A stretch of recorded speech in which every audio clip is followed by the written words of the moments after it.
Hai, selamat jumpa lagi pada acara dialog bincang-bincang santai 1 jam bersama Ridha Kaliamsi. Apa kabar semua? Dimanapun saudara berada, di mana siaran televisi, tayangan TV ini bisa dan serial TV bisa ditangkap dan ditonton. Semoga kita semua sehat-sehat, tetap optimis, tetap semangat, tetap bekerja keras, tetap penuh harapan. Pagi ini kita berjumpa kembali dalam acara 1 jam bersama Ridha Kaliamsi dalam acara Highway pagi ini. Dan pagi ini tamu kita yang kita undang untuk berbincang-bincang, berbual-bual ini adalah salah seorang dari pewaris dan kerabat dari Raja Hamidah, wanita yang dulu dianugerahi oleh Sultan Riau Lingga Mahmud Riyad Shah Pulau Penyengat sebagai anugerah, sebagai mas kawin perkawinan mereka.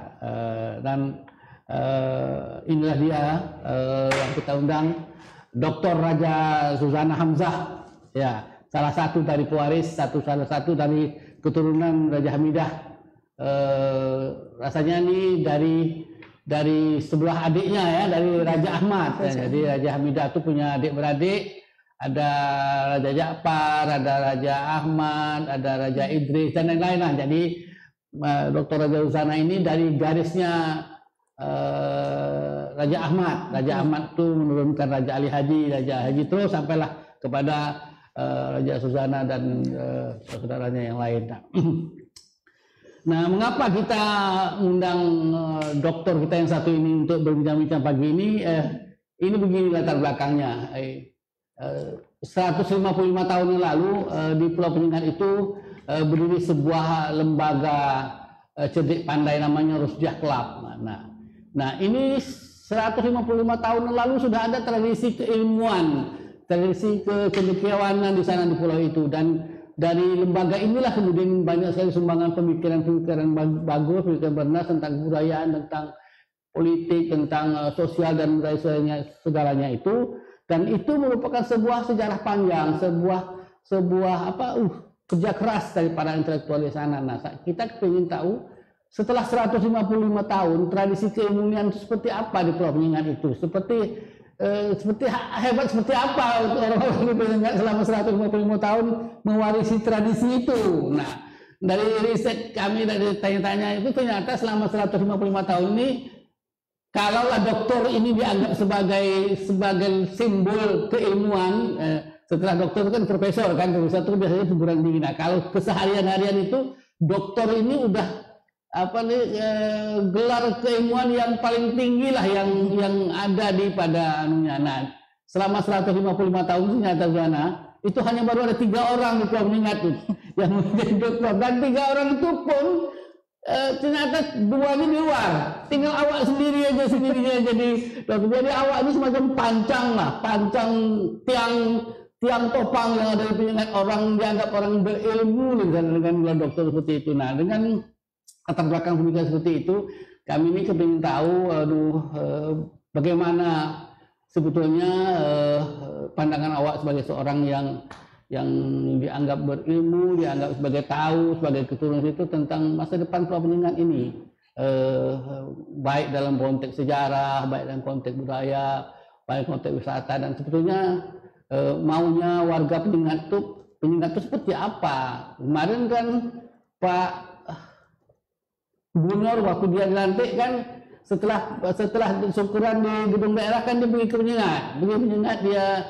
berjanji dengan masyarakat akan bangun jalan yang mulus di sana tuh. Nah, kemudian ada satu dialog di TV ini, Pak Ansar Balon itu mengatakan nak jadikan Penyengat macam Hong Kong, bikin labuan segala macam. Jadi banyak kepikiran orang di luar Penyengat tentang Pulau Penyengat, tetapi orang Penyengat sendiri maunya Penyengat itu seperti apa sebetulnya itu. Nah, itulah yang menurut saya ingin diceritakan.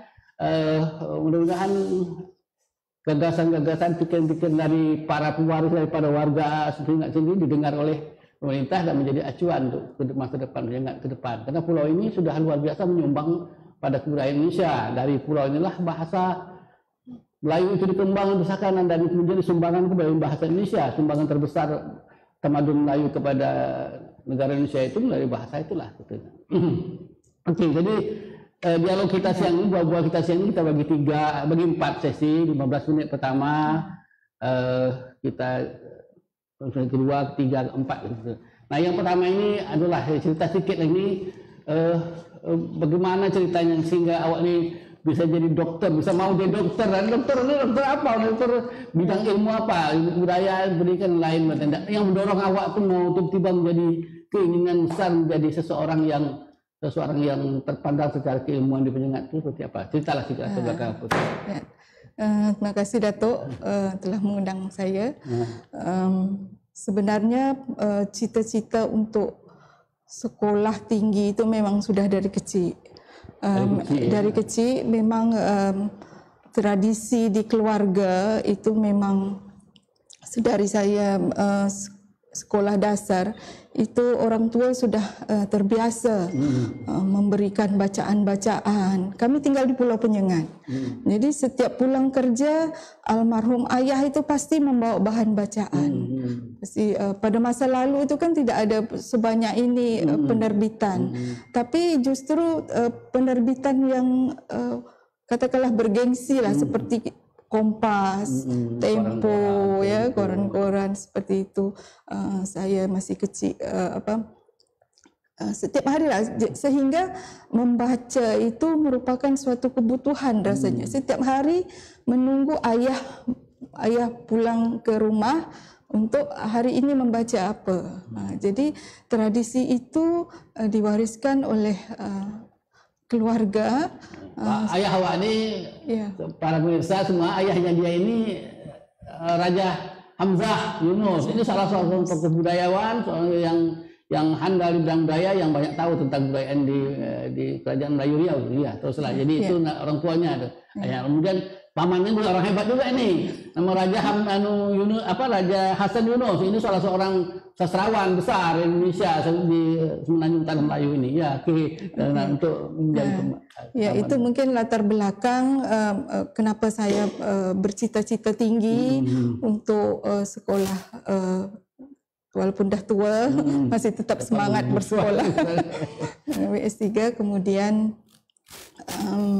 setelah berpulangnya ayah saya pada tahun 2000, saya disemangati oleh itu tadi, oleh Pak Cik saya, Pak Hasan Yunus. Hasan Yunus pernah tinggal di rumah saya beberapa bulan, selalu mensupport saya. Kau harus sekolah tinggi, harus. Waktu itu saya baru ambil S2, sewaktu dia tinggal di rumah. Harus sampai S3 katanya, harus sampai S3. Jadi kata-kata itu tak lama setelah itu beliau berpulang. Jadi itu juga merupakan sebuah motivasi bagi saya untuk mencapai gelar ini.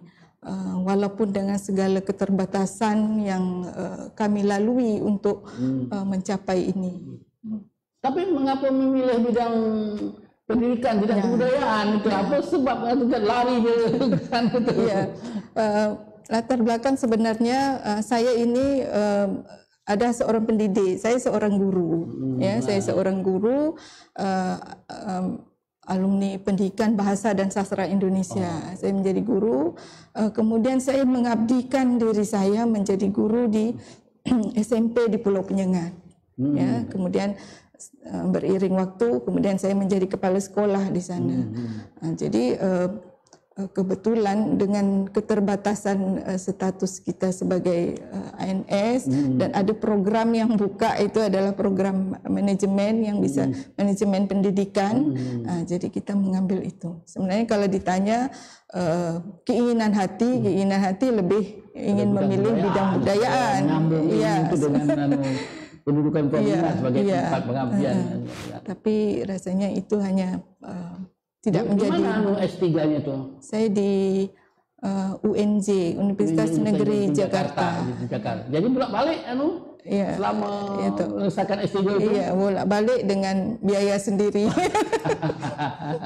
Iya, hebatlah pengempanan seperti itu.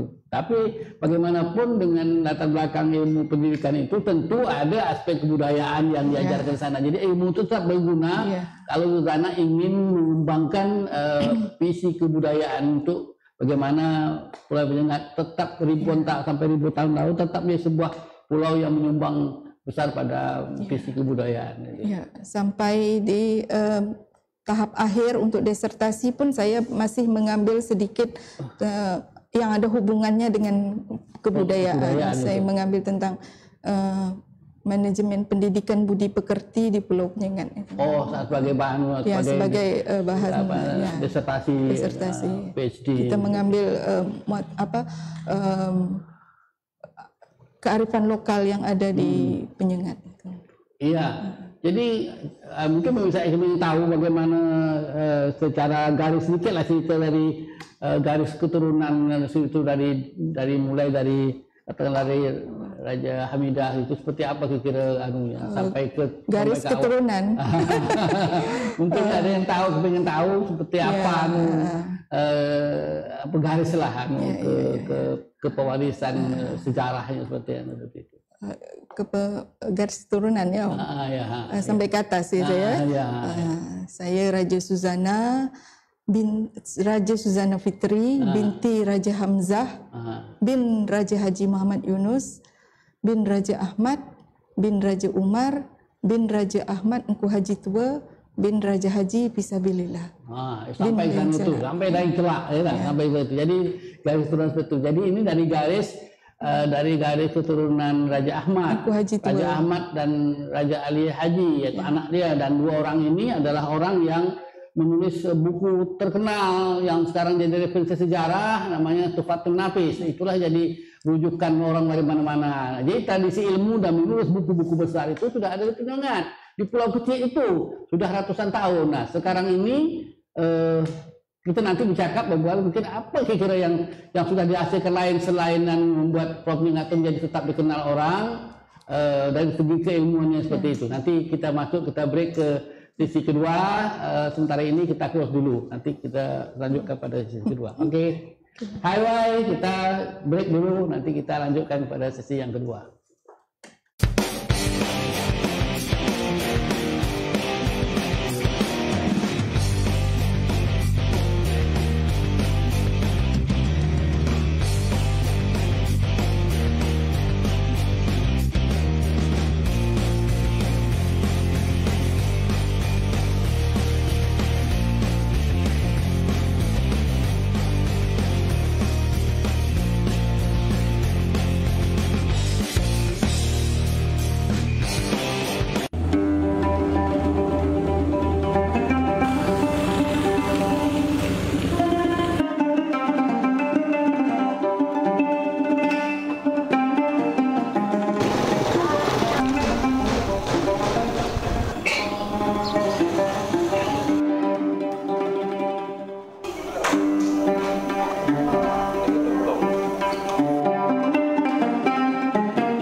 Hai, kita ketemu lagi di sesi yang kedua ini. Oke, Bu Dokter, tadi kita sudah cerita bagaimana minat Anda tradisi pendidikan di rumah yang mendorong Anda untuk belajar terus sampai akhirnya mencapai cita-cita menjadi seorang dokter, walaupun bidangnya bidang pendidikan, tidak terlampau fokus pada bidang kebudayaan, tapi itu membuktikan bahwa semangat untuk mengembangkan keilmuan di Pulau Penyengat itu masih hidup, masih ada, dan saya kepingin tahu, atau pemirsa kami ingin tahu, sampai saat ini dalam proses pengembangan tradisi keilmuan di Pulau Penyengat itu seperti apa? Sekolah apa yang tertinggi yang ada di sana itu, dan berapa banyak yang sekarang warga yang belajar di luar, menuntut ilmu di luar, dan kemudian sebetulnya sumbangan apa lagi selain bahasa yang pernah disumbangkan oleh Pulau Penyengat kepada kebudayaan Indonesia itu, apalagi kira-kira hal-hal yang menonjol, hal-hal yang luar biasa yang disumbangkan oleh Penyengat kepada, terutama kepada negeri kita inilah, pada Indonesia sebagai sebuah tanah air kita secara bersama-sama. Baik, kalau kita berbicara Pulau Penyengat pada hari ini, mungkin kalau kita masuk ke pulau itu mungkin tidak banyak yang secara kasat mata yang dapat kita lihat, hanyalah mungkin puing-puing, ya. Tetapi sebenarnya yang ada di situ adalah nilai-nilai, pewarisan nilai-nilai, nilai-nilai tradisi yang diwariskan oleh leluhur kami. Kalau kita bicara masalah pendidikan tertinggi di situ memang hanya sampai sekolah SMP saja di sana. Sampai sekarang ini? Sampai SMA tidak ada. Kalau mau sekolah SMA harus menyeberang ke Tanjung Pinang. SD-nya berapa biji ada di sana? SD ada 2. SD ada 2. Mungkin karena satu SMP begitu tak. Ya, faktor penduduk, faktor jumlah siswa. Sekarang jumlah penduduk Penyengat berapa orang? Sekitar 2.000. Sekitar 2.000, bukan 2.000 jiwa, bukan 2.000 jiwa ya. Ya, jiwa. Itu tadi banyak juga anak-anak remaja, anak muda yang rata-rata mereka kalau tamat SMA itu rata-rata sebagian besar tetap melanjutkan ke perguruan tinggi, baik yang di daerah atau yang ke Jawa atau ke daerah lainnya. Sampai hari ini saya melihat keinginan masyarakat untuk menuntut ilmu itu cukup tinggi. Mereka menganggap pendidikan tetap penting, ya, nomor 1. Cuma mungkin ada beberapa faktor yang menjadi sedikit kendala bagi mereka. Oke. Jadi mengingat fungsi Penyengat sebagai sebuah bekas pusat kerajaan Riau Lingga, sumbangan dia terhadap kebudayaan Indonesia begitu tinggi. Ada nggak semacam perhatian khusus dari pemerintah, katakanlah beasiswa khusus, jadi semua anak Penyengat itu bisa sekolah dengan beasiswa dari pemerintah, jadi tidak tahu anak siapa pandai, bodoh, segala macam, ada hak istimewa dari 2.000 orang ini, anak 2.000 orang ini diberi hak untuk mendapat beasiswa belajar luar, segala macam dana, bahasa SD jangan bayar sendiri, kan? Begitu kira-kira. Sejauh ini yang saya tahu awal. Sejauh ini setahu saya tidak ada, tapi yang istimewa Masjid Penyengat, Masjid Penyengat itu dia membiayai putra-putra Penyengat yang ingin kuliah tetapi kuliah agama. Oh gitu. Dari mana sumber dananya? Sumber dana masjid itu dari sedekah orang-orang berkunjung. Jadi dana itu digunakan disisihkan untuk dipakai sebagai beasiswa atau bantuan pendidikan untuk anak-anak. Tapi di bidang agama ya, harus di bidang agama karena yang membiayai ini uang masjid. Begitu juga kalau mereka sekolah, misalnya sekolah agama tingkat SMA atau SMP itu masjid turut membantu sampai perguruan tinggi. Sampai perguruan tinggi selagi dia mengambil jurusan agama itu dibantu oleh masjid. Jadi masjid Penyengat ada tuh dari masjidnya, tapi dari lembaga-lembaga lain di luar Penyengat karena nampaknya belum ada. Padahal siapapun tahu sumbangan Pulau Penyengat itu luar biasa terhadap kebudayaan Indonesia. Yang Gana bilang tadi puing-puing, bekas-bekas peninggalan sejarah, makam-makam tua, semua itu sebetulnya sudah memberi sumbangan luar biasa menurut saya. Bukan mungkin belum ada karya besar yang lahir sana, tapi sudah berapa banyak profesor, beberapa banyak doktor dari luar negeri, dari Australia, dari Belanda, dari Eropa yang meriset di sana, mengambil gali sumber-sumber sejarah di sana, dan kemudian dipakai mereka untuk menjadi karya tesis, menjadi disertasi mereka untuk menjadi dokter. Jadi sumbangan mereka secara tidak langsung Pulau Penyengat itu sudah menyumbang ilmu yang luar biasa, warisan sejarah yang seperti tak begitu diperhatikan itu kan, seperti ada yang seperti itu. Nah, menurut saya itu bahagian mungkin keinginan masyarakat Penyengat mungkin. Sudahlah, kami dah menyumbang banyak pada negeri ini, pada bangsa ini. Berilah kesempatan kepada kami, anak-anak keturunan ini, supaya mereka bisa untuk ilmu. Artinya, tidak sederhana sendiri, 3 orang yang sudah dengan biaya sendiri menjadi doktor. Ada orang lain yang disekolahkan supaya roh kebudayaan Penyengat itu bisa tetap hidup dan bisa dikembangkan itu. Jadi sekarang belum ada lah itu mungkin karena jumlah sekolahnya terbatas, jumlah penduduknya terbatas. Sekarang Penyengat itu statusnya apa tuh? Kecamatan, kelurahan itu apa? Kelurahan. Hanya sebuah kelurahan saja. Jadi sampai sejak dulu sekarang sampai kelurahan saja. Ya kalau sudah kelurahan itu kan enggak susah lah dapat bikin SMA 1 di situ kan, tetap menyeberang anak-anak. Karena ada persyaratan membangun sekolah itu ada juga sekolah pendukungnya berapa. Tapi kalau pengujian masuk situ, Pangkil masuk situ, macam jadi kecamatan Penyengat, kecamatan Indrasakti seperti itu kan, mungkin banyak sekolah-sekolah itu yang sekolah jadi ada sesuatu lah. Ini yang jadi ada semacam kerenyuhan hati, pulau yang luar biasa besar jasanya kepada itu tingkat perhatian kepada dunia pendidikannya itu sebatas hanya sebuah SMP saja, dan tidak ada pula beasiswa yang diberikan untuk membantu anak-anak yang warga Penyengat itu sekolah menjadi agar gaung sejarah Pulau Penyengat itu ada bisa lebih Jadi sekarang dari warisan sejarah itu apa yang dikerjakan, apa yang dilakukan oleh para pewaris Penyengat, misalnya ada menulis buku, penerimaan buku, ada membuat sebuah museum, perpustakaan, itu apa kira-kira yang sedang melakukan? Kalau museum tak ada. Belum ada museum. Belum ada. Perpustakaan yang dikelola secara mandiri itu. Pak pribadi juga yang paling maklumat itu. Iya, paling maklumat. Pak Raja Malik yang sekarang dari pihak kelurahan juga ada membangun perpustakaan kecil untuk masyarakat. Itu di sana. Jadi yang lain ada misalnya ada pusat kajian sejarah apa segala macam itu tak ada. Tidak ada. Jadi semua kajian itu adanya di Tanjung Pinang, tidak di Pulau Penyengat. Tidak di Pulau Penyengat.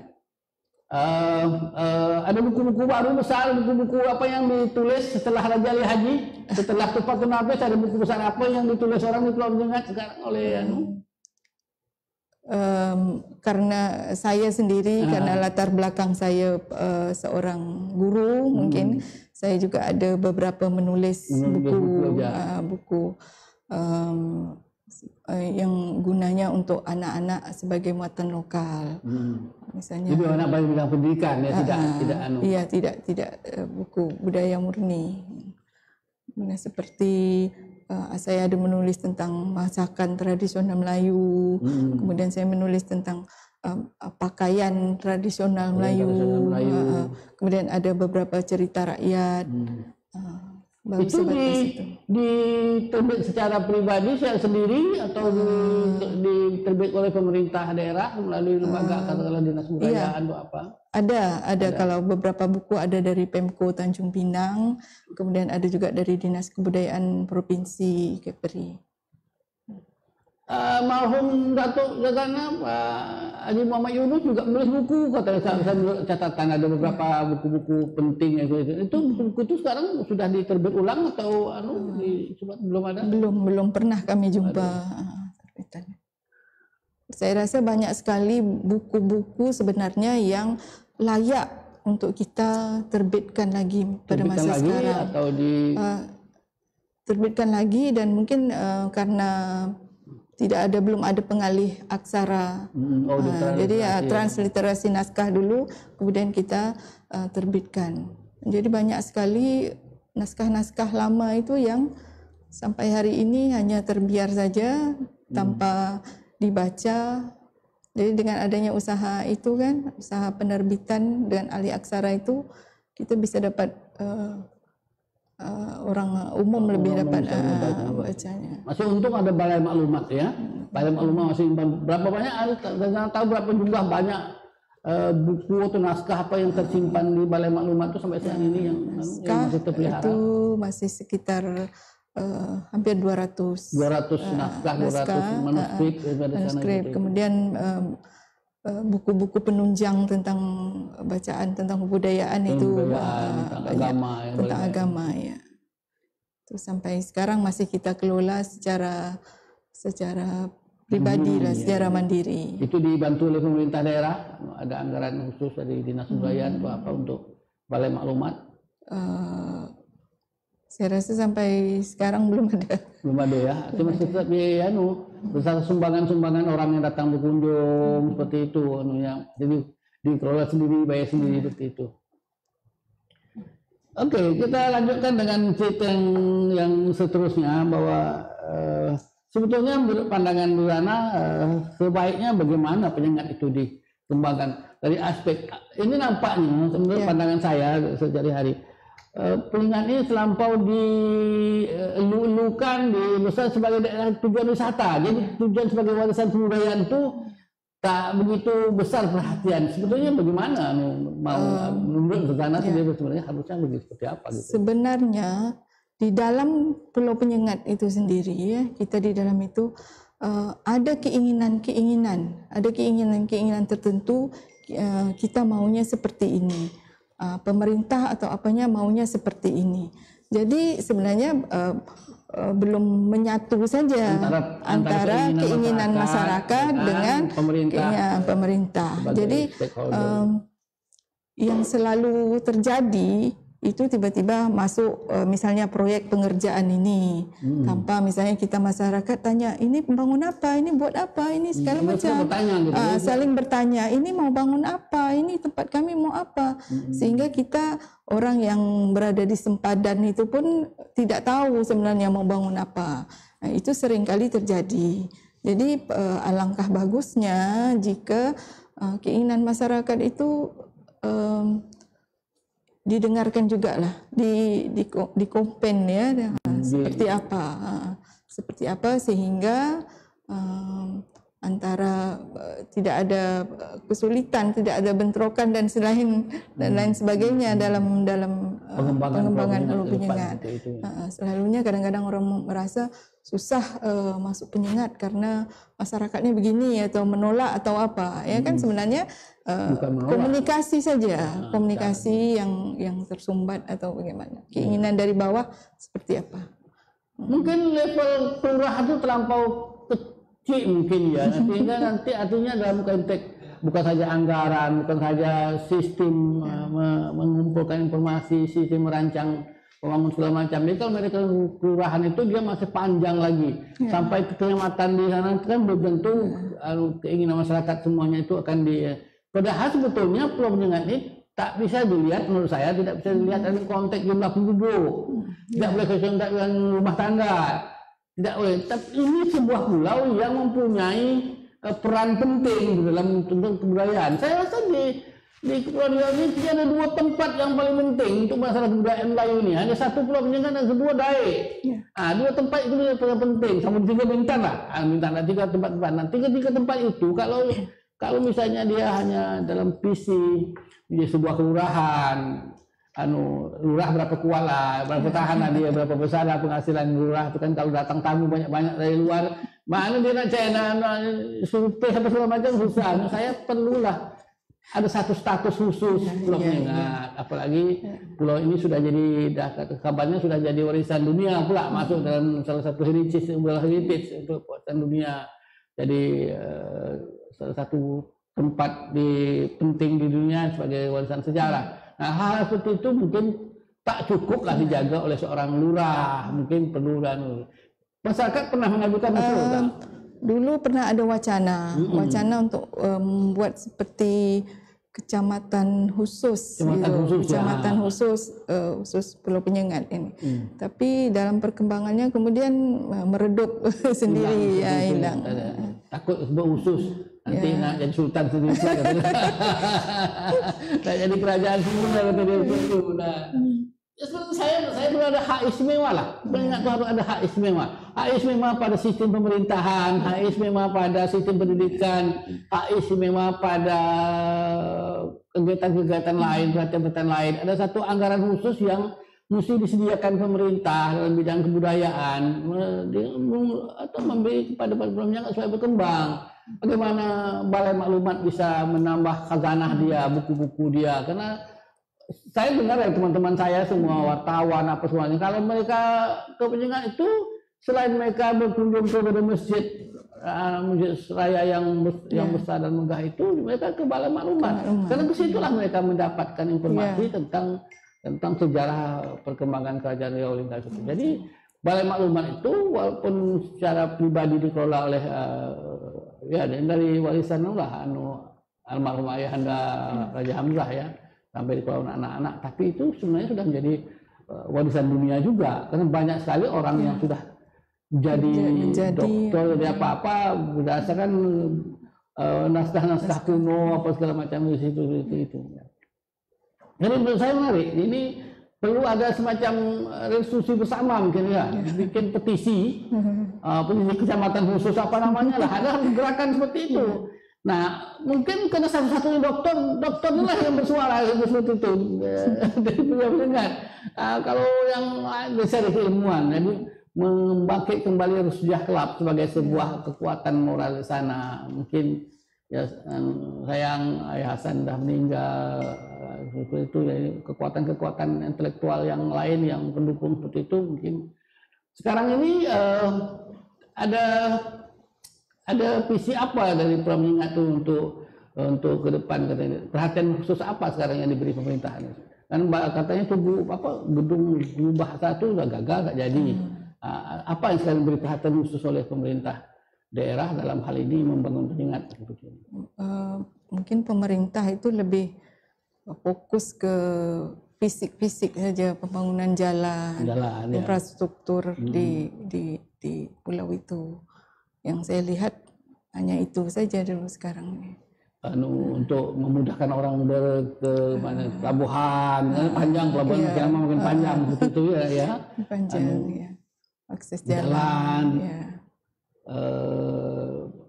Bangunan historis sudah banyak yang dipugarkan. Sudah bagus. Karena ada kerjasama dengan Batu Sangkar itu, lembaga konservasi Tinggal Purbalingga ya. Itu dibangun melalui di sini atau melalui Batu Sangkar? Batu Sangkar. Batu Sangkar melalui anggaran APBN ya, bukan APBD ya. Untuk merestorasi gedung-gedung yang masih tersisa seperti itu. Mungkin saya perlu digali lagi sejarah keberadaan Pulau Penyengat itu dengan warisan-warisan yang ditinggalkannya itu melalui pintu yang lain, yang tidak hanya bertumpu pada lembaga purbakala yang ada di Batu Sangkar. Mungkin di sini ada dari dinas kebudayaan dan menurut saya harus ada gerakan moral dari masyarakat Penyengat sendiri untuk mendesak, tapi dengan konsep yang strategis seperti apa itu. Saya kira masalah dugaan bahwa masyarakat tidak menolak, karena tidaklah, mana ada orang masyarakat pembangunan sepanjang pembangunan itu sesuai dengan aspirasi masyarakat sendiri, maunya masyarakat seperti apa. Saya kira kita sesi keduanya ini kita close dulu, kita masuk ke sesi ketiga, nanti kita perbincangkan lagi ada hal-hal lain, sisi lain daripada Pulau Penyengat yang menarik yang menurut saya perlu diketahui oleh publik masyarakat. Highlight, kita masuk ke sesi ketiga. Terima kasih.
Hai, kita berjumpa lagi untuk sesi selanjutnya, sesi ketiga ini kita bincang-bincang santai dengan Dr. Raja Susana Hamzah, salah satu seorang katakanlah sekarang ini cendekiawan yang ada di Pulau Penyengat. Begini kan tradisi kekeluargaan di Pulau Penyengat ini kan kuat sekali ya, karena banyak di Penyengat barangkali yang tinggal di Penyengat barangkali tidak, tapi banyak lagi warga Penyengat yang sekarang berada di luar. Di antara dua dokter yang orang Penyengat itu sekarang ada satu di Batam, ada satu Karimun, dan masih banyak yang lain. Nah, perhatian para perantau Penyengat yang berada di luar, warga Penyengat yang itu kepada pulau dia ini, kepada seperti apa? Iya, kondisi Pulau Penyengat pada masa ini itu memang agak sedikit memprihatinkan. Ya, saya rasa mungkin bukan hanya Pulau Penyengat, di pulau-pulau manapun misalnya di Kepulauan Riau ini mempunyai permasalahan yang sama, bahwa masyarakat atau warga yang tinggal di pulau itu kalau mereka sudah mapan atau berhasil itu biasanya akan pindah ke kota. Jadi ibaratnya seperti santan kelapa yang pati-patinya itu banyak yang justru berada di luar dari Pulau Penyengat itu. Sebenarnya saya dulu bersama suami pernah juga terpikir, ya kan, kenapa kita harus setiap hari susah-susah nyeberang laut, karena kami bekerja di Tanjung Pinang, anak juga sekolah di sini, kebetulan rumah juga ada di Tanjung Pinang. Tapi kenapa kita harus setiap hari, malam, pagi, hujan, gelombang, kita harus tetap bolak-balik ke Penyengat. Karena kami punya keinginan untuk menjaga Pulau Penyengat itu, menjaga dalam tanda petik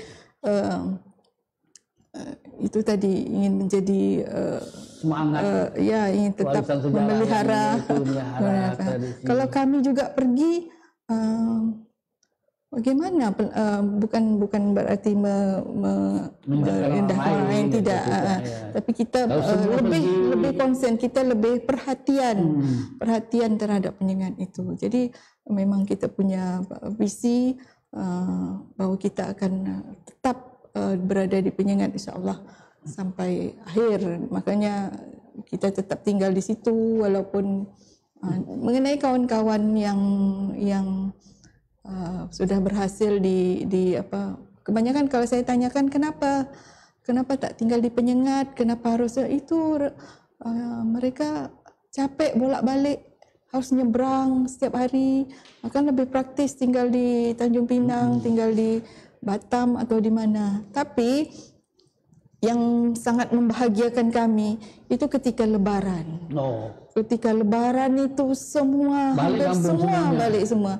Jadi memang tradisi di Pulau Penyengat itu setiap Lebaran itu kita, mungkin tradisi itu sudah ada sejak Rusdiah Club itu. Sudah Rusdiah Club bahwa pada hari raya kita akan adakan perayaan, permainan rakyat, persembahan, kesenian, sehingga betul-betul orang yang balik kampung pada Lebaran itu merasa berbunga-bunga, artinya ini kampung saya, diraikan dengan berbagai acara. Itu dulu tiap Lebaran, tiap hari raya. Tiap hari raya. Biasanya dua-dua, Hari Raya Idul Fitri dan Hari Raya Idul Adha. Biasanya kita tetap melaksanakan kegiatan kesenian di Pulau Penyengat. Semacam festival, festival Lebaran. Iya, festival Lebaran itu sudah. Ya, kalau misalnya ada festival Pulau Penyengat yang sekarang setiap tahun diadakan, itu ada kaitan dengan meneruskan tradisi Rusdiah Club dalam kaitan merayakan hari Lebaran seperti itu atau tidak? Itu tanggal berapa sih? Saya udah tahu. Kalau saya tak salah di bulan Februari, 14 Februari. Itu hari jadi Pulau Penyengat. Ya. Itu kan baru beberapa tahun terakhir ini. Tapi sekarang di tiap Lebaran, tiap raya Idul Fitri, raya Haji tidak ada persiapan khusus, supaya semua warga yang di luar balik kampung semua. Iya, itu udah lama sekali tradisi setiap Lebaran itu kita adakan acara. Bagaimana hubungan dengan ada karena dulu kan sejarah ini Pulau Penyengat ini pusat kerajaan Riau Lingga dan juga tempat kediaman yang di Pertuan Muda di situ itu. Seperti di tempat-tempat lain ada semacam perhimpunan kekerabatan sultan gitu. Sekarang saya dengar di Lingga ini kan ada perhimpunan agung yang Kesultanan Riau Lingga seperti itu. Nah di Penyengat ada lembaga seperti itu didirikan ada. Iya, sebenarnya itu Perhimpunan Agung Zuriat dan Kerabat Kerajaan Riau Lingga itu gabung. Semua gabung, karena dulu kita pun deklarasinya di Pulau Penyengat, di Pulau Penyengat dan sampai hari ini masih ada di acara-acara tetap kita berjumpa, berkomunikasi. Ada perhimpunan antara para zuriat dan kerabat di Kesultanan Riau Lingga. Lalu hubungan dengan para saudara mara yang di luar Malaysia, yang di luar Kepulauan Riau, misalnya di Malaysia, di Johor, di Terengganu, di Pahang, itu seperti apa hubungan itu dipelihara, hubungan kekerabatan? Hubungan dengan keluarga terutama yang di Malaysia dan Singapura itu sampai hari ini saya rasa tetap bagus, karena di event-event tertentu mereka pasti ikut balik kampung. Kalau acara nikah kahwin atau acara seperti Festival Pulau Penyengat dan lain-lain, Lebaran, mereka tetap balik ke Penyengat. Kalau dari aspek keekonomian, misalnya tradisi katakanlah warisan kuliner, yang masih hidup di Penyengat di mana seperti apa? Saya dengar Sugana ini sedang mengembangkan produksi air dohot itu seperti apa air dohot itu sebetulnya sebagai produk khas Penyengat. Saya ini tak banyak daerah ada yang mungkin di Dayak ada ya air dohot. Saya belum tahu. Ya. Ini ada saya dengar di Malaysia ya, di Terengganu, di Pahang di Johor ada. Sebenarnya air dohot ini tradisi di keluarga kami. Ya, dulu tok saya, nenek saya kan sering kalau ayah saya ke Tanjung Pinang pesan beberapa macam buah-buahan kering ya. Kemudian dimasak oleh beliau. Kami semua cucu-cucunya disuruh minum ini bagus untuk bongkar panas katanya kan. Bongkar panas ini bagus minum dan minumannya juga segar, sedap. Kemudian setelah beliau tidak ada, ayah saya almarhum Raja Hamzah meneruskan itu, selalu membeli bahan-bahan agak sedikit susah karena bahan itu bahan-bahan impor. Ada yang mengatakan kalau ingin melihat dunia minumlah air dohot karena berbagai macam buah-buahan dari penjuru dunia ada di situ. Buah zaitun, buah kurma, buah segala macam. Jadi di suatu kesempatan saya dijamu di Terengganu di istana ya, kemudian kami mendapat air itu. Menurut kerabat di istana itu, air ini adalah air jamuan istana. Kemudian di Johor juga kami pernah berjumpa air itu. Tapi mereka tidak menyebutnya air dohot. Saya lupa air apa. Dohot itu apa sih? Dohot itu buah dohot ada. Buah dohot. Itu agak susah juga kita mendapatkan karena di pasar-pasar kalau kita tanya ada buah dohot, buah kesemak, macam-macam, ada 10 macam buah yang itu. Mereka memang harus 10. Iya, supaya rasanya pas ya kan. Kadang-kadang orang mengurangkan macam-macam buah. Jadi menurut yang di pasar baba-baba yang di pasar itu katanya, Bu, bahan-bahan ini masuk kalau hari raya Cina. Jadi 1 tahun barang ini masuk 1 kali katanya. Karena itulah sebenarnya banyak orang Cina yang mengkonsumsi buah dohot dan buah kesemak itu kan. Oke. Selain buah dohot, Selain air buah dohot, apa lagi makanan tradisional yang masih dianggap sebagai sesuatu yang khas Pulau Penyengat, yang masih bertahan dan sebetulnya bisa dipakai semacam merek khusus sebagai sebuah hak khusus Pulau Penyengat untuk menamakan diri, misalnya dohot itu Penyengat lah, tetap orang bisa cari orang lain, tak ada Teluk Keriting, tak ada Kampung Tambak, tak ada dia harus hari Penyengat. Nah, yang lain apa lagi kira-kira yang makan seperti itu? Kemudian saya rasa yang menjadi ciri khas yang saya dengar selalu, orang merasa laksa Penyengat. Laksa Penyengat itu khas. Walaupun di mana-mana ada laksa, tetapi cita rasa dari kuah laksa Penyengat itu berbeda.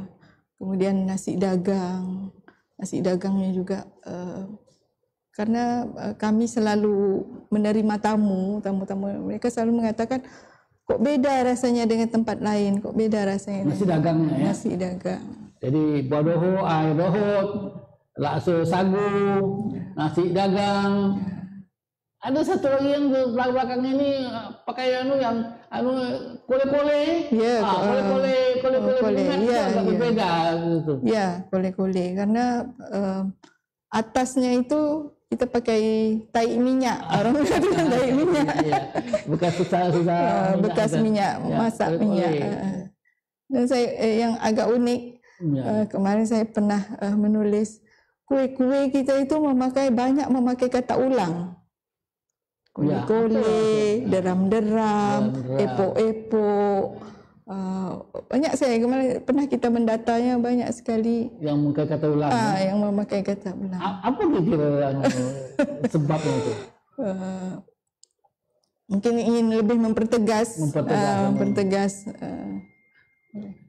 Kalau kita dari jembatan masuk ke Penyengat itu, di pangkalan Penyengat itu saya lihat masih terlibat lah deram-deram, epok-epok, kue-kue seperti itu. Nah, seberapa menurut pikiran modern, bukan pikiran tradisional, pikiran yang lebih terjauh ke depan, sebaiknya makanan-makanan khas Penyengat kuliner itu dikembang dalam bentuk yang seperti itu, seperti apa misalnya? Apakah ada semacam katakanlah semacam usaha bersama atau apa seperti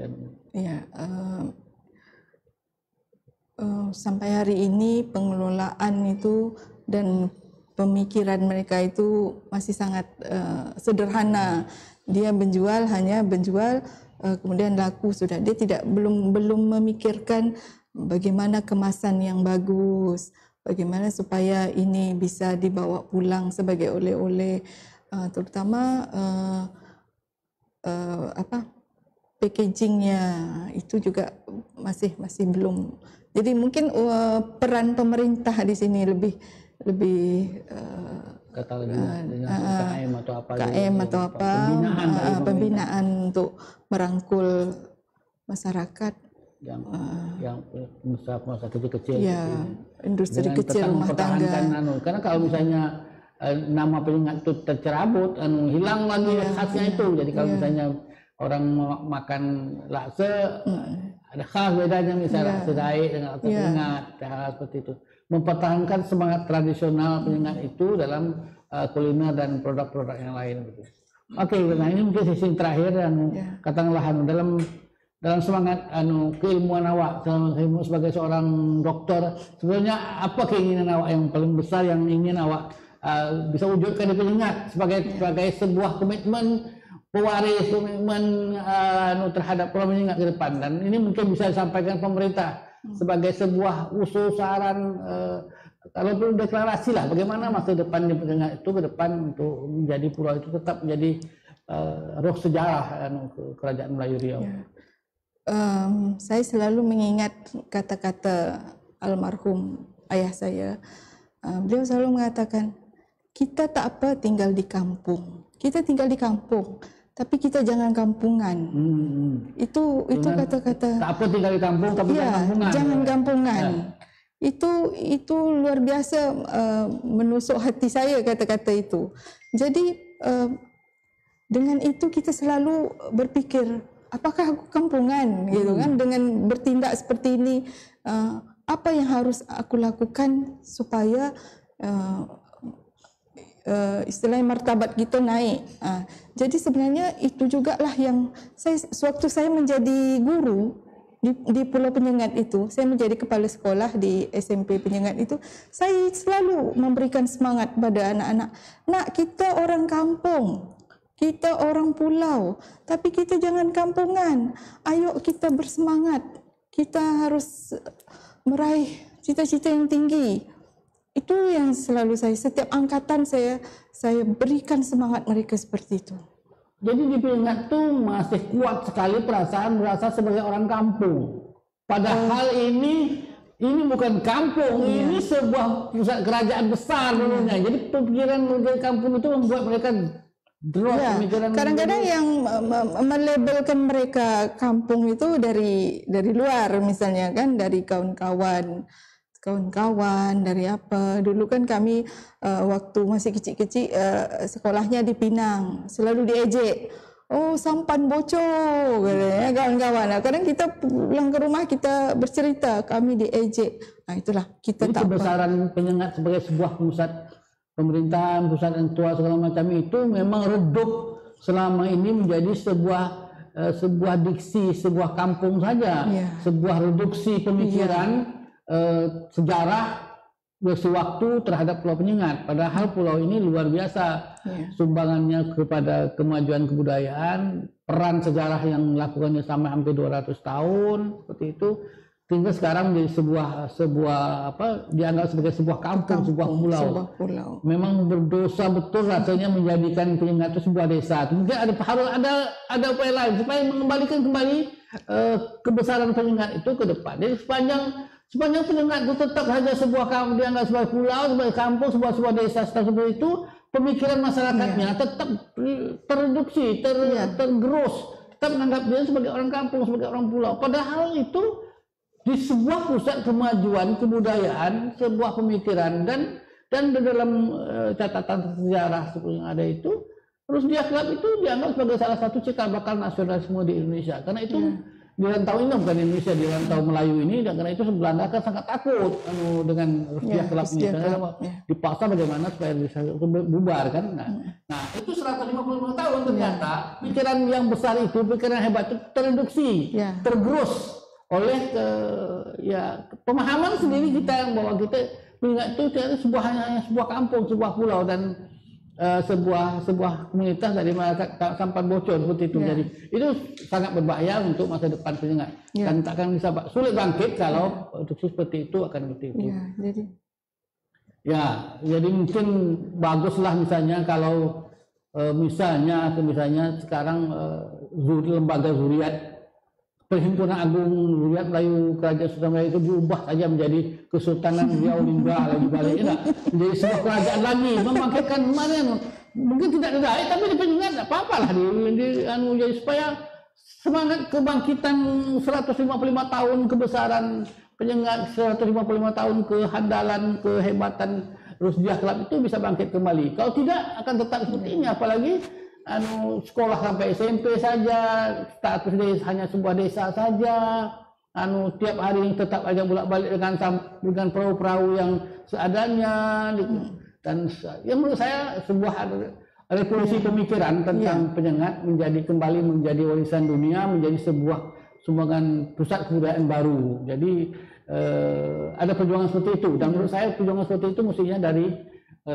dalam ini Dr. Zuzana lah yang menjadi penggerak dengan sebagai pancang terbesar karena yang ada seperti itu.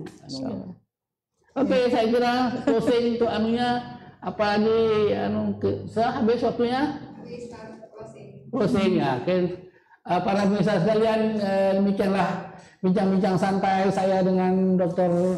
Raja Zuzana Hamzah, salah satu dari keturunan Raja Hamidah, keturunan Raja Ali Haji, keturunan para pewaris kebesaran kerajaan Riau Lingga dahulunya, yang sekarang berjuang untuk membangkitkan kembali semangat kebesaran Pulau Penyengat agar kebesaran 155 tahun dari pengaruh keberadaan Rusdiah Club itu bisa membangkit kembali dan Penyengat kembali menyumbangkan hal-hal besar, pemikiran-pemikiran besar.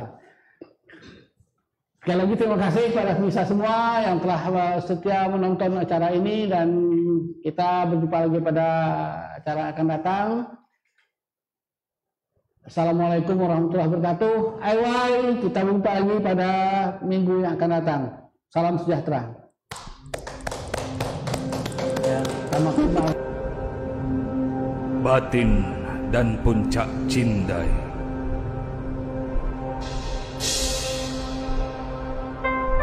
Bismillah itu permulaan kalam. Assalamualaikum pembuka salam. Hamba yang fakir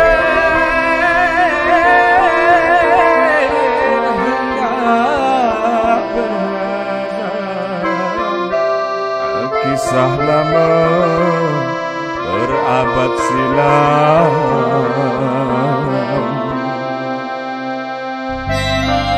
Jahit dahulu bersinggah sana, pusat kerajaan Riau dan Ninggi, berpasak gunung bercabang tiga, menjulang tinggi mahsyur membuana. Si gunung Dai cabang ketiga